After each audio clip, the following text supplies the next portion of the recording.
ಸಮಾಜ ವಿಜ್ಞಾನಕ್ಕೆ ಸಂಬಂಧಪಟ್ಟಂತೆ ಇದು ಎರಡನೇ ಪ್ರಶ್ನೆ ಪತ್ರಿಕೆ ಆಗಿದೆ. ಆಲ್ರೆಡಿ ನಾವು ಒಂದು ಮಾಡೆಲ್ ಕ್ವೆಶ್ಚನ್ ಪೇಪರ್ನ ಡಿಸ್ಕಷನ್ ಮಾಡಿದ್ದೇವೆ. ಇಲ್ಲಿ ಕಂಪ್ಲೀಟಾಗಿ ಆ ಮೊದಲನೇ ಪ್ರಶ್ನೆ ಪತ್ರಿಕೆಯಲ್ಲಿ ಬಂದಿರತಕ್ಕಂತಹ ಪ್ರಶ್ನೆಗಳನ್ನು ಬಿಟ್ಟು ಬೇರೆ ಪ್ರಶ್ನೆಗಳನ್ನು ತೆಗೆದುಕೊಂಡು ಈ ಒಂದು ಎರಡನೇ ಮಾದರಿ ಪ್ರಶ್ನೆ ಪತ್ರಿಕೆಯನ್ನು ನಾನು ನಿಮಗೆ ರೆಡಿ ಮಾಡಿ ಕೊಡ್ತಾ ಇದ್ದೇನೆ. ಸೊ ಈ ಎರಡು ಕ್ವೆಶ್ಚನ್ ಪೇಪರ್ಗಳನ್ನು ನೀವು ಸ್ಟಡಿ ಮಾಡಿಕೊಂಡ್ರೆ ನಿಮ್ಮ ಒಂದು ಮಿಡ್ ಟರ್ಮ್ ಎಕ್ಸಾಮಿನೇಷನ್ಗೆ ಸಂಬಂಧಪಟ್ಟಂತೆ ತುಂಬಾ ಹೆಲ್ಪ್ ಆಗುತ್ತೆ ಅಂತ ನಿಮಗೆ ಹೇಳ್ತಾ ಇದ್ದೇನೆ. ಬನ್ನಿ ಈಗ ನಾವು ಕ್ವೆಶ್ಚನ್ ಪೇಪರನ್ನು ಡಿಸ್ಕಷನ್ ಮಾಡ್ತಾ ಹೋಗೋಣ. ಮೊದಲೇ ಒಂದು ಮೇನನ್ನು ನೋಡಿ. ಈ ಪ್ರಶ್ನೆಗಳಿಗೆ 4 ಪರ್ಯಾಯ ಉತ್ತರಗಳನ್ನು ನೀಡಿದ್ದು ಸರಿಯಾದ ಉತ್ತರವನ್ನು ಆರಿಸಿ ಬರೆಯಿರಿ ಅಂತ ಕೇಳಿದ್ದಾರೆ. ಸೊ ಮಲ್ಟಿಪಲ್ ಚಾಯ್ಸ್ ಬೇಸ್ ಕ್ವೆಶ್ಚನ್ಸನ್ನು ನಾವು ಇಲ್ಲಿ ನೋಡ್ತಾ ಇದ್ದೇವೆ. ಮೊದಲನೇ ಪ್ರಶ್ನೆ ನೋಡಿ, ಸಹಾಯಕ ಸೈನ್ಯ ಪದ್ಧತಿಯನ್ನು ಜಾರಿಗೆ ತಂದವರು ಅಂತ ಕೇಳಿದ್ದಾರೆ. ಸೊ ಆಪ್ಷನ್ ಸಿ ಏನಿದೆ, ಲಾರ್ಡ್ ವೆಲ್ಲೆಸ್ಲಿ ಇವರು ಸಹಾಯಕ ಸೈನ್ಯ ಪದ್ಧತಿಯನ್ನು ಜಾರಿಗೆ ತಂದಿರ್ತಾರೆ. ಸೆಕೆಂಡ್ ಕ್ವೆಶ್ಚನ್, ನವಕೋಟಿ ನಾರಾಯಣ ಎಂಬ ಬಿರುದನ್ನು ಹೊಂದಿದವರು ಅಂತ ಕೇಳಲಾಗಿದೆ. ಚಿಕ್ಕದೇವರಾಜ ಒಡೆಯರನ್ನು ನವಕೋಟಿ ನಾರಾಯಣ ಎಂದು ಕರೀತಾರೆ. ಇನ್ನು ಮೂರನೇ ಪ್ರಶ್ನೆ, ಸತ್ಯಾರ್ಥ ಪ್ರಕಾಶ ಎಂಬ ಕೃತಿಯನ್ನು ಬರೆದಂಥವ್ರು ಯಾರು ಅಂತ ಕೇಳಿದ್ದಾರೆ. ದಯಾನಂದ ಸರಸ್ವತಿಯವರು ಸತ್ಯಾರ್ಥ ಪ್ರಕಾಶ ಅಂತಕ್ಕಂತಹ ಒಂದು ಕೃತಿಯನ್ನು ಬರೆದಿದ್ದಾರೆ. ಇನ್ನು ಫೋರ್ತ್ ಒನ್, ಸಾರ್ವಜನಿಕ ಆಡಳಿತದ ಪಿತಾಮಹ ಎಂದು ಯಾರನ್ನು ಕರೀತಾರೆ. ವುಡ್ರೋ ವಿಲ್ಸನ್ ಅವರನ್ನು ಸಾರ್ವಜನಿಕ ಆಡಳಿತದ ಪಿತಾಮಹ ಅಂತೇಳಿ ಕರೀತಾರೆ. ಇನ್ನು ಫಿಫ್ತ್ ಕ್ವೆಶ್ಚನ್, ಭಾರತದ ಅತ್ಯಂತ ಎತ್ತರವಾದ ಶಿಖರ ಅಂತ ಕೇಳಿದ್ದಾರೆ. ಎಸ್, ಇಲ್ಲಿ ನೋಡಿ ಮೌಂಟ್ ಗಾಡ್ವಿನ್ ಆಸ್ಟಿನ್ ಅಂತಕ್ಕಂಥದ್ದು ಭಾರತ ದೇಶದ ಅತ್ಯಂತ ಎತ್ತರವಾದ ಶಿಖರ ಆಗಿರುತ್ತೆ. ಇದನ್ನೇ K2 ಅಂತಲೂ ಕೂಡ ಕರೀತಾರೆ. ಕನ್ಫ್ಯೂಸ್ ಮಾಡ್ಕೋಬೇಡಿ, ಮೌಂಟ್ ಎವರೆಸ್ಟ್ ಅಂತಕ್ಕಂಥದ್ದು ಜಗತ್ತಿನ ಅತ್ಯಂತ ಎತ್ತರದ ಶಿಖರ ಆಗಿರುತ್ತೆ. ಸೊ ಇದನ್ನು ನೀವು ನೆನಪಿಟ್ಕೋಬೇಕು. ಇನ್ನು ಸಿಕ್ಸ್ತ್ ಕ್ವೆಶ್ಚನ್, ಬ್ಯಾಂಕುಗಳ ಬ್ಯಾಂಕ್ ಎಂದು ಇದನ್ನು ಕರೆಯುತ್ತಾರೆ. ಎಸ್ ನೋಡಿ, ರಿಸರ್ವ್ ಬ್ಯಾಂಕ್ ಏನಿದೆನೋ ಇದನ್ನು ಬ್ಯಾಂಕುಗಳ ಬ್ಯಾಂಕ್ ಅಂತೇಳಿ ಕರೀತಾರೆ. ಜಿಮ್ ಕಾರ್ಬೆಟ್ ರಾಷ್ಟ್ರೀಯ ಉದ್ಯಾನವು ಇರುವ ರಾಜ್ಯ ಅಂತ ಕೇಳಲಾಗಿದೆ. ಉತ್ತರಾಖಂಡದಲ್ಲಿ ಜಿಮ್ ಕಾರ್ಬೆಟ್ ಅಂತಕ್ಕಂತಹ ರಾಷ್ಟ್ರೀಯ ಉದ್ಯಾನವನ ಇದೆ. ಇನ್ನು ಎಂಟನೇ ಪ್ರಶ್ನೆ, ನೀತಿ ಆಯೋಗವು ಆರಂಭವಾದ ವರ್ಷ ಅಂತ ಕೇಳಲಾಗಿದೆ. 2015ರಂದು ನೀತಿ ಆಯೋಗವು ಆರಂಭ ಆಗಿದೆ. ಇನ್ನು ಸೆಕೆಂಡ್ ಮೇನ್ಗೆ ಸಂಬಂಧಪಟ್ಟಂತೆ ನೋಡಿ, ಫಸ್ಟ್ ಮೇನಲ್ಲಿ 8 ಪ್ರಶ್ನೆಗಳಿರ್ತವೆ. ಎಲ್ಲವೂ ಕೂಡ MCQ ಪ್ರಶ್ನೆಗಳು ಆಗಿದ್ವು.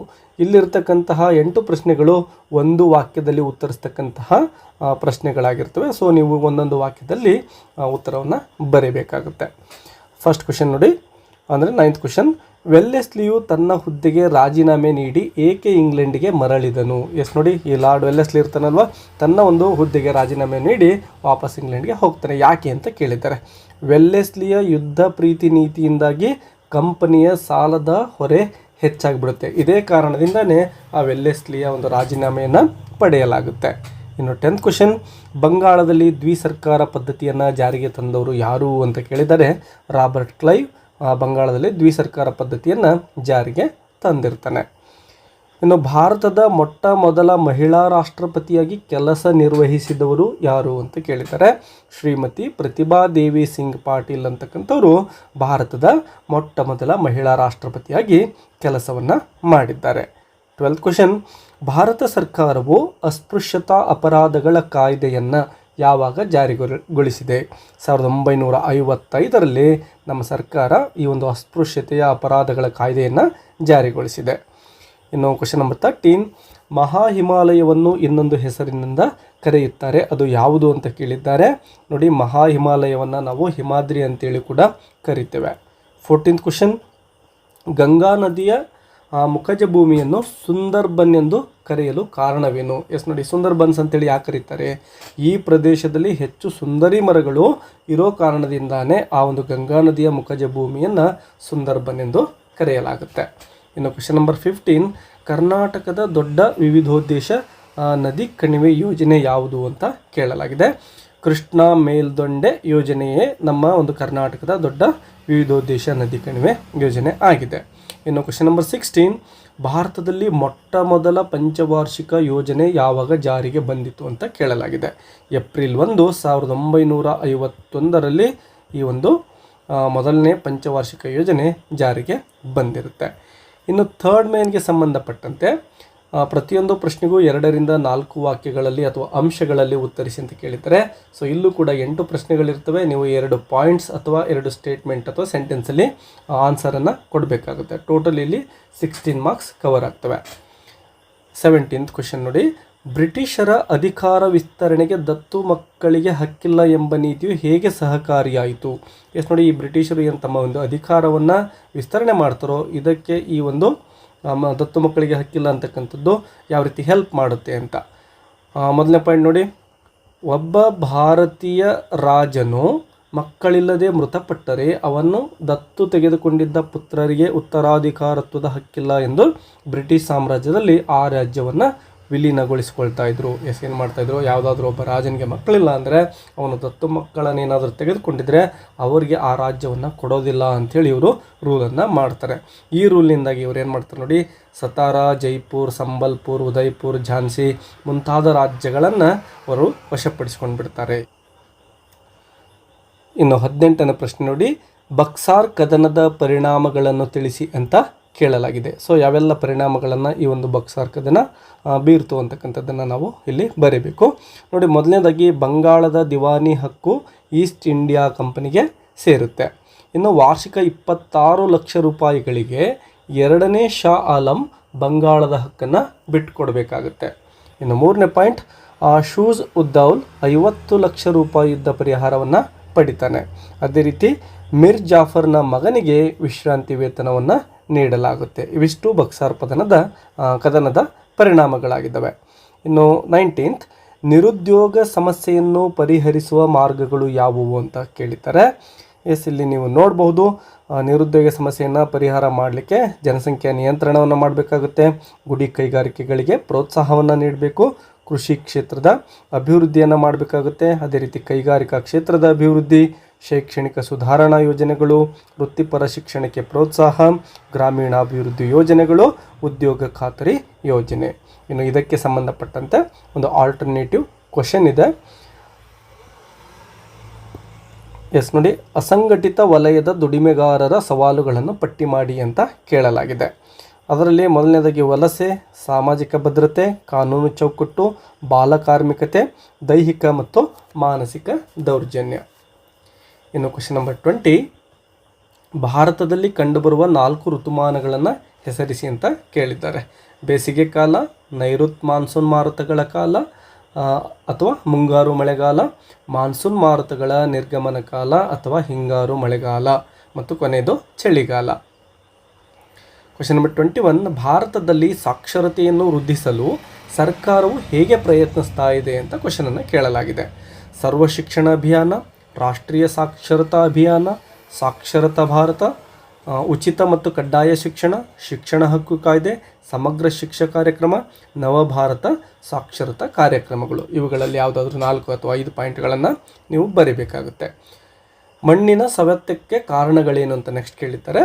ಅರಣ್ಯಗಳ ನಾಶ, ದನಗಳನ್ನು ಮೇಯಿಸೋದು, ಅವೈಜ್ಞಾನಿಕ ಬೇಸಾಯ ಮತ್ತು ಅಧಿಕ ನೀರಾವರಿಯ ಬಳಕೆ. ಇನ್ನು ನೀರಾವರಿ ಎಂದರೇನು, ನೀರಾವರಿಯ ವಿಧಗಳನ್ನು ಹೆಸರಿಸಿ ಅಂತ ಕೇಳಲಾಗಿದೆ.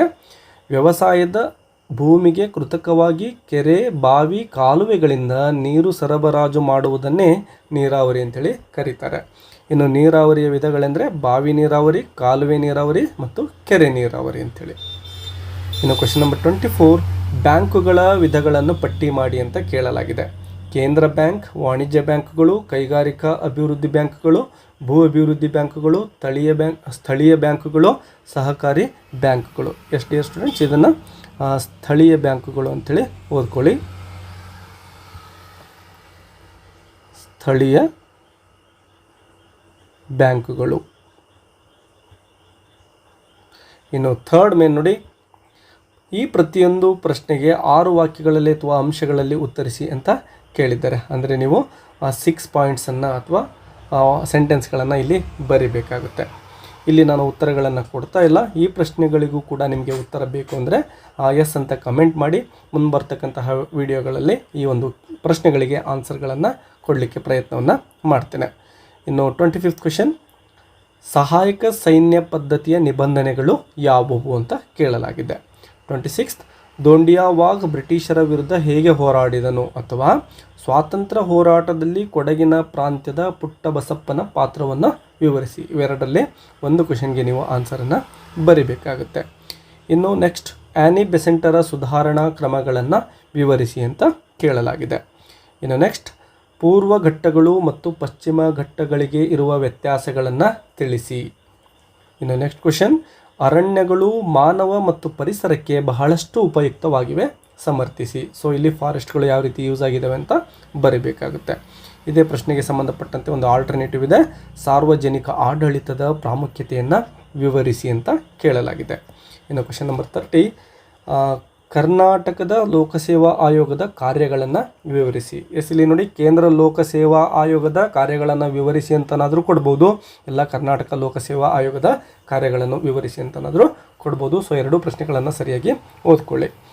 ಇನ್ನು ನೆಕ್ಸ್ಟ್ ಕ್ವೆಶನ್, ಅಸ್ಪೃಶ್ಯತಾ ನಿವಾರಣೆಯ ಸಂವಿಧಾನಾತ್ಮಕ ಮತ್ತು ಶಾಸನಾತ್ಮಕ ಕ್ರಮಗಳನ್ನು ವಿವರಿಸಿ ಅಂತ ಕೇಳಲಾಗಿದೆ. ಅಂದರೆ ಅಸ್ಪೃಶ್ಯತೆಯನ್ನು ನಿವಾರಣೆ ಮಾಡಲಿಕ್ಕೆ ಏನೆಲ್ಲ ರೂಲ್ಸ್ಗಳಿದ್ದಾವೆ ಅನ್ನೋದನ್ನು ನೀವು ಬರೀಬೇಕಾಗುತ್ತೆ. 32, ಭ್ರಷ್ಟಾಚಾರವು ಉಂಟು ಮಾಡುವ ದುಷ್ಪರಿಣಾಮಗಳನ್ನು ನೀವು ಇಲ್ಲಿ ಬರೀಬೇಕಾಗುತ್ತೆ. ಇನ್ನು ನೆಕ್ಸ್ಟ್ ಅದಕ್ಕೆ ಆಲ್ಟರ್ನೇಟಿವ್ ಕ್ವೆಶನ್ ಇದೆ, ಭಾರತದಲ್ಲಿ ಲಿಂಗ ತಾರತಮ್ಯವನ್ನು ಹೋಗಲಾಡಿಸಲು ಕೈಗೊಂಡಿರ್ತಕ್ಕಂತಹ ಕ್ರಮಗಳು ಯಾವುವು ಅಂತ ಕೇಳಲಾಗಿದೆ. ಇನ್ನು ಕ್ವೆಶನ್ ನಂಬರ್ 33, ಬ್ಯಾಂಕ್ ನಿರ್ವಹಿಸುವ ಕಾರ್ಯಗಳನ್ನು ವಿವರಿಸಿ ಅಂತ ಕೇಳಲಾಗಿದೆ. ಇನ್ನು 5th ಮೇನ್ಗೆ ಸಂಬಂಧಪಟ್ಟಂತೆ 4 ಅಂಕದ ಪ್ರಶ್ನೆಗಳಿರ್ತವೆ. 4 ಪ್ರಶ್ನೆಗಳು ಅಂದರೆ ಟೋಟಲ್ ಇಲ್ಲಿ 16 ಮಾರ್ಕ್ಸ್ ನಿಮಗೆ ಸಿಗ್ತಾ ಇದೆ. ನೀವೇನು ಮಾಡಬೇಕು ಅಂದರೆ 8 ವಾಕ್ಯಗಳಲ್ಲಿ ಅಥವಾ ಅಂಶಗಳಲ್ಲಿ ಉತ್ತರಿಸಬೇಕಾಗುತ್ತೆ. ಇದರಲ್ಲಿ ಮೊದಲನೇ ಪ್ರಶ್ನೆ ನೋಡಿ, ಬ್ರಿಟಿಷರು ಜಾರಿಗೆ ತಂದ ಭೂಕಂದಾಯ ನೀತಿಗಳನ್ನು ವಿವರಿಸಿ ಅಂತ ಕೇಳಲಾಗಿದೆ. ಇನ್ನು ಚಿಕ್ಕದೇವರಾಜ ಒಡೆಯರ ಸಾಧನೆಗಳನ್ನು ವಿವರಿಸಿ ಅಂತೇಳಿ ಒಂದು ಆಲ್ಟರ್ನೇಟಿವ್ ಕ್ವೆಶನ್ ನಿಮಗೆ ಇಲ್ಲಿ ಕೊಡಲಾಗಿದೆ. ಕ್ವೆಶನ್ ನಂಬರ್ 35, ಸಮಾಜ ಸುಧಾರಣಾ ಚಳುವಳಿಯಲ್ಲಿ ದಯಾನಂದ ಸರಸ್ವತಿಯವರ ಪಾತ್ರವನ್ನು ವಿವರಿಸಿ. ಇನ್ನು ನೆಕ್ಸ್ಟ್ ಕ್ವೆಶನ್, ನಿತ್ಯ ಹರಿದ್ವರ್ಣ ಅರಣ್ಯಗಳು ಮರುಭೂಮಿ ಅರಣ್ಯಗಳಿಗಿಂತ ಹೇಗೆ ಭಿನ್ನ ಆಗಿದ್ದಾವೆ ಅಂತಕ್ಕಂಥದ್ದನ್ನು ಬರೀಬೇಕಾಗುತ್ತೆ. ಇನ್ನು ಪಂಚವಾರ್ಷಿಕ ಯೋಜನೆಗಳ ಸಾಧನೆಗಳನ್ನು ಪಟ್ಟಿ ಮಾಡಿರಿ ಅಂತೇಳಿ ಕೊನೆಯ ಪ್ರಶ್ನೆ ಇರುತ್ತೆ. ಇನ್ನು ಕೊನೆಯ ಒಂದು 6th ಮೇನ್ ಇದೆ ನೋಡಿ, ಭಾರತದ ನಕ್ಷೆಯನ್ನು ಬರೆದು ಅದರಲ್ಲಿ ಕೆಳಗಿನವುಗಳನ್ನು ಗುರುತಿಸಿ ಅಂತ ಕೇಳಲಾಗಿದೆ. 1 ಅಂಕ ಮ್ಯಾಪನ್ನು ಬಿಡಿಸಲಿಕ್ಕೆ ಮತ್ತು 4 ಅಂಕ ಸ್ಥಳಗಳನ್ನು ಗುರುತಿಸಲಿಕ್ಕೆ ಕೊಟ್ಟಿರ್ತಾರೆ. ಮೊದಲನೇದು ನೋಡಿ, ನವಮಂಗಳೂರು ಬಂದರು, 23.5 ಡಿಗ್ರಿ ಉತ್ತರ ಅಕ್ಷಾಂಶ, ಕೃಷ್ಣಾ ಮೇಲ್ದಂಡೆ ಯೋಜನೆ ಮತ್ತು ಕೊಂಕಣ ತೀರ, ಇವುಗಳನ್ನು ನಾನು ಇಲ್ಲಿ ಕೊಟ್ಟಿದ್ದೇನೆ. ಉಳಿದಿರ್ತಕ್ಕಂತಹ ಸ್ಥಳಗಳನ್ನು ಕೂಡ ನೀವು ಪ್ರಾಕ್ಟೀಸ್ ಮಾಡ್ಕೊಳ್ಳಿ. ತುಂಬ ಈಸಿಯಾಗಿರ್ತಕ್ಕಂತಹ ಪ್ರಶ್ನೆ ಇದಾಗಿದೆ. ಡಿಯರ್ ಲರ್ನರ್ಸ್, ನಿಮಗೆ ಈ ಒಂದು ಮಾಡೆಲ್ ಕ್ವೆಶನ್ ಪೇಪರ್ಗಳು ನಿಮ್ಮ ಎಕ್ಸಾಮ್ ಪ್ರಿಪ್ರೇಷನ್ಗೆ ಹೆಲ್ಪ್ ಆಗ್ತಾ ಇದ್ದಾವೆ ಅಂತ ಅಂದ್ಕೊಂಡಿದ್ದೇನೆ. ನಿಮಗೂ ಕೂಡ ಈ ಒಂದು ವಿಡಿಯೋಗಳು ಹೆಲ್ಪ್ಫುಲ್ ಆಗಿದ್ದರೆ ಎಸ್ ಅಂತ ಕಮೆಂಟ್ ಮಾಡೋದನ್ನು ಮರಿಬೇಡಿ ಮತ್ತು ವಿಡಿಯೋಗೆ ಒಂದು ಲೈಕ್ ಕೊಡೋದನ್ನು ಮರಿಬೇಡಿ ಅಂತ ಹೇಳ್ತಾ ಮತ್ತೊಂದಿಷ್ಟು ಇಂಪಾರ್ಟೆಂಟ್ ಪಾಯಿಂಟ್ಸ್ಗಳೊಂದಿಗೆ ಸಿಗೋಣ. Take care and keep learning. Bye bye.